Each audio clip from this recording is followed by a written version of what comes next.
Money Mondays. Monday features my infamous outdoor exterior decorating. The weather has been acting amuck, which is typical for British Columbia springtime. One benefit, though, is that our days are longer and longer, which gives me a longer window with which to film my vlogs.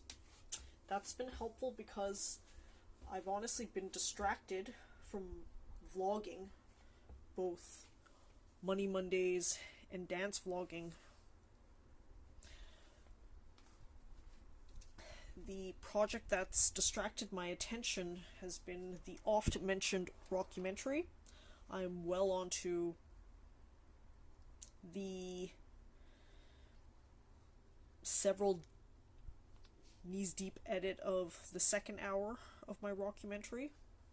So, indeed, I am splitting that rockumentary up into several parts as I want to, as the project speaks to me that way. It's whispering ASMR in my ear about how it wants to run itself. Money Mondays, we are continuing with this gargantuan bag of 100 mint rare banknotes. As I've explained before, despite the fact that I could easily just cross-reference this legend to accurately identify which country each note is from, I've decided instead to leverage on my adventure travel knowledge. I've explored 101 UN countries, including Antarctica, although the Antarctica knowledge will have very little help, except maybe to identify some currency like the Falkland Islands. In any case, this is my very obvious flex about my adventure travel experience, but more so this started because a friend gifted many of these sets. I have 3 of the last sets here. 100, 50, and the most beautiful. But that friend has also gifted a number of other sets previously. In fact, most of the currency I showcase on Money Mondays is from a friend. Very rarely I've showcased some currency that I had previous to that. But thanks again to that friend for providing at least me hours and hours of entertainment. And maybe that my friend has provided you that too.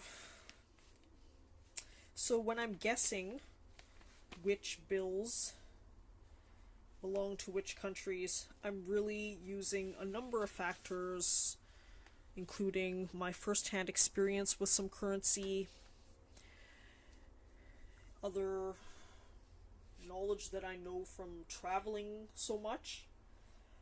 But I'll be the first to admit that I often make mistakes, and that's for you to fact check. In some ways, this is like the game GeoGuessr, but with currency.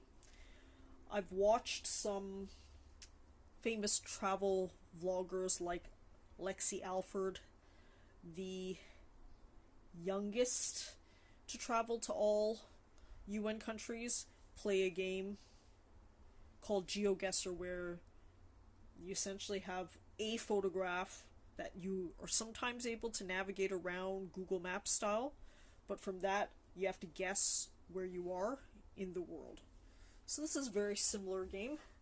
Maybe someone's going to actually make a game out of it, but if they do,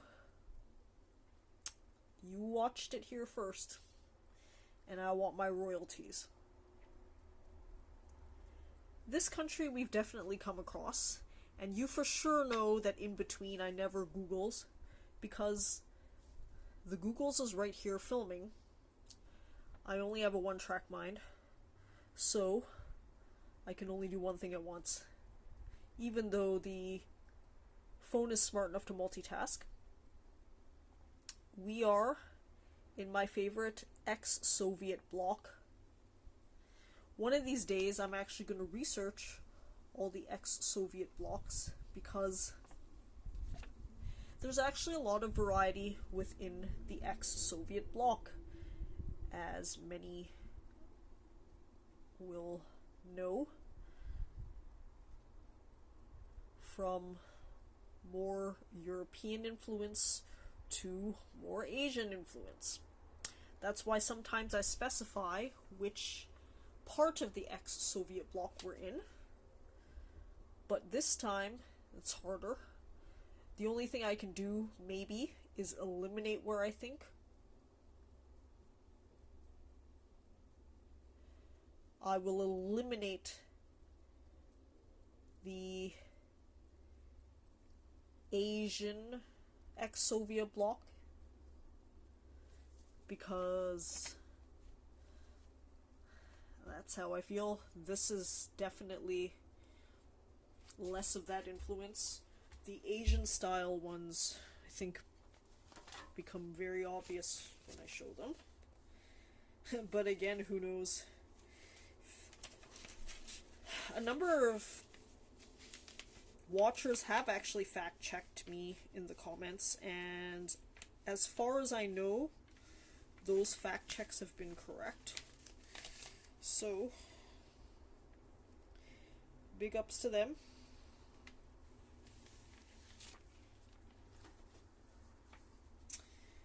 This is definitely from Asia, more specifically China. I can actually read Chinese because I am ethnically Chinese. Although born in Canada, I actually studied Chinese, both traditional and simplified.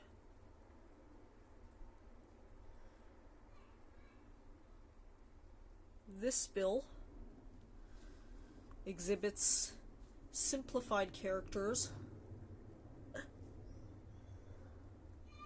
but people often joke that it's still very complicated, and it is. In fact, I think they've rated Chinese and Arabic as amongst the most difficult languages to learn. Chinese, I can attest to the fact that it was, because I picked it up actually relatively late. Although my parents obviously spoke Chinese with me, I actually usually answered them in English, and I still answer in English to this day. I speak English with my sibling. But as a way to practice my Chinese, I actually wrote my diary in Chinese when I was a teenager. So fuck me, because I actually have trouble now reading some of my old previous thoughts. But that might be for the best anyways.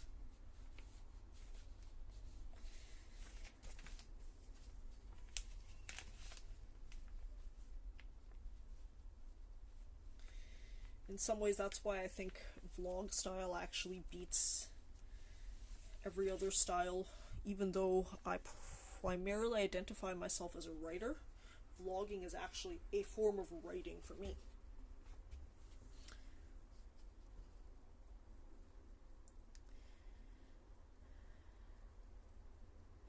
The easy ones spell out in English what they are. The Bank of Indonesia.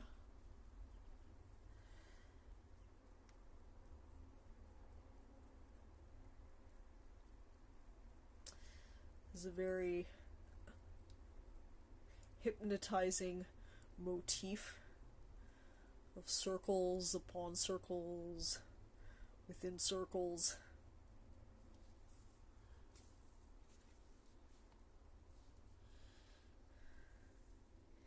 Yes, countries will repeat, but very rarely have notes repeated. Maybe some have, but even then, that just means you have my stories to hear. I try my best to vary them as much as possible, but part of this is also a writing exercise for me, because every time you tell the story, you tell it differently. At least if you're a creative person, you will. Just to keep it fresh for you, as in me.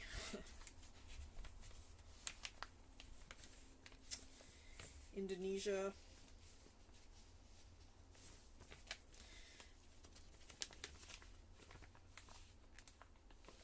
Is a day trip from Singapore on the port of Batam.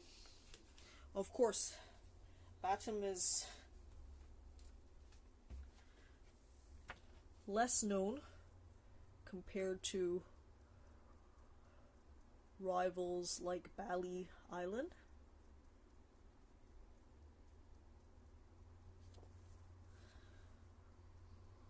But as I've mentioned before,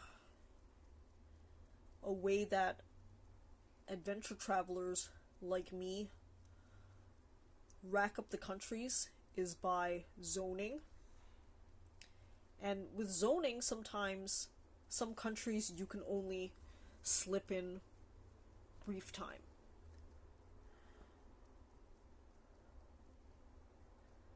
The exceptional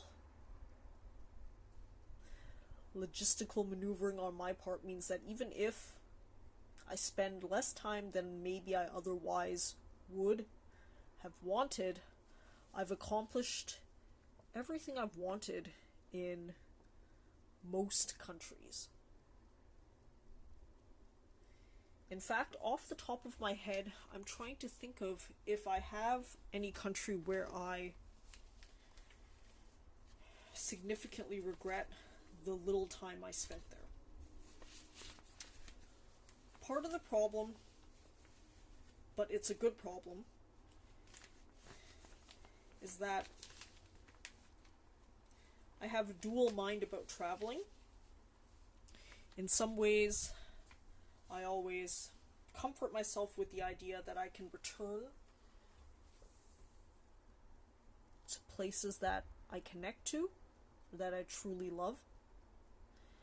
But the pandemic has proven that that's a gamble, like life is, that sometimes runs counter to my general life MO of do whatever the fuck you want to do now, sooner rather than later, especially if you have a window or opportunity to do it. If you wait for circumstances to improve, you might be waiting a long time, or you might never get to it because of a combination of factors, external and internal. The world could throw itself into a pandemic, or you could injure yourself and die before that. So part of why I'd rather touch down on a country briefly than not at all is because I think that the difference in countries is a lot more worthwhile than going in depth on a country that you've already been to, assuming that you've been everywhere you've wanted. So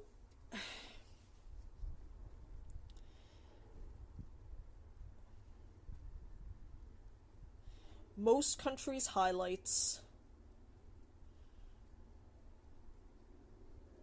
I've managed quite well. and I'm actually happy with all that I've accomplished. This pandemic has been a good time for me to reflect and actually take stock, mostly in my video footage of these countries, because I'd have never gotten around to creating a rockumentary otherwise. My goal is to probably have a rough cut of my entire documentary series by the end of this pandemic. Okay, scratch that. My goal is to have that. A rough cut of my entire rockumentary at the end of this pandemic. When you add words like probably, you give yourself wiggle room and a way out. You might have to manage how you are, but I'm a very self-aware person, and I know for a fact that I always have a push and pull with motivation. Yes. So this is actually the same ex-Soviet bloc country as earlier, because we have the same cross-like motif. Speaking of squirrel, what's this? This is a pine cone that a squirrel actually tossed at my head. Okay, what really happened was a squirrel was eating, I guess, in between the spikes of the pine cone, something tasty to them, and actually it just dropped it down after it was done and happened to hit my head. But it's fun to anthropomorphize animals as if they have some sort of beef against you. I've noticed actually the local squirrels are adorable. They have very quirky habits, especially if you're trying to film them, which I have tried several times during this spring.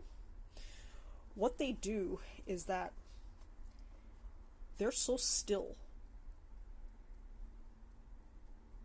When I've returned with better filming equipment, I've often commented to my recording equipment, where the fuck is this squirrel? And guess where it was? Looking dead at me, eye to eye. With its furry little tail up, brown straight up, but for some reason, completely still, even in the wind. So that's an amazing skill they have. In fact, I think they're the originators of parkour. I'm yet to be close enough to hear the sounds they make, or the smells they emit, but I've definitely at least witnessed them eating, and again, dropping their wares on my head. Okay. We've waxed poetic about this man.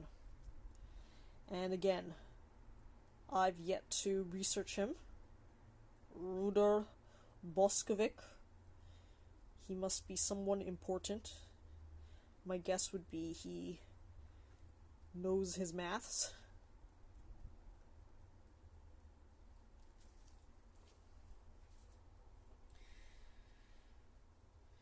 Zagreb, Croatia. I've probably even visited this building, but I'll be real with you, religious or religious-like structures are less in my memory because I'm an atheist. I've actually recreated most of the holy pilgrimages, including to Israel, but I just did that as an observer, really.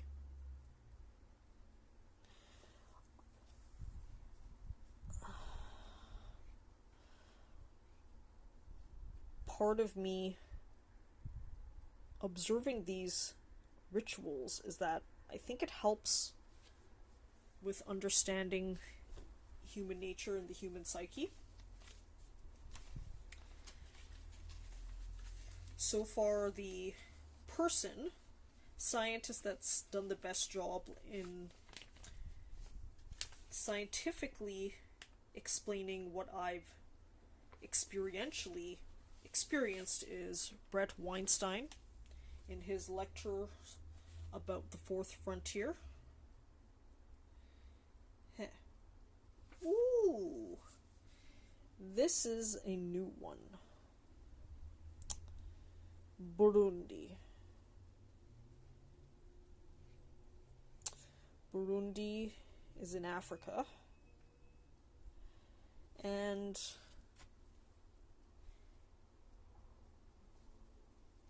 obviously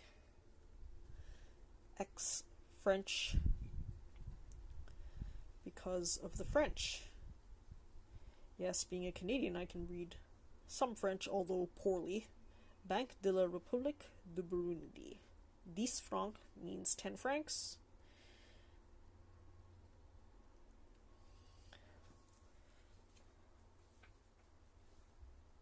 Burundi is in the Congo vicinity.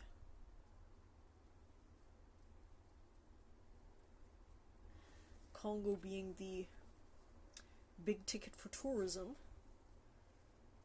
amongst the red banned shit-listed countries, because Congo has volcano trekking and gorilla trekking.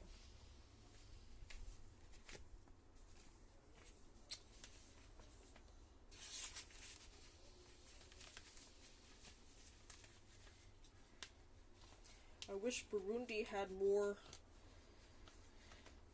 cultural motifs to identify by, but it was really only just some shapes and iconography.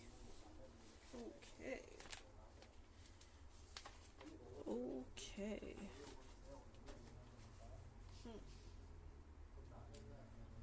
Alright.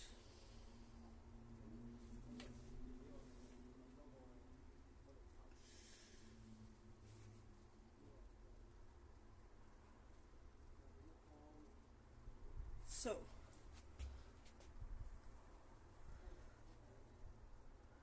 we've another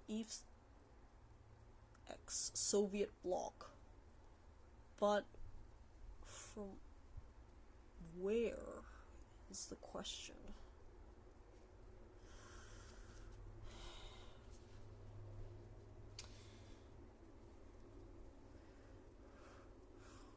We know the country is likely religious, but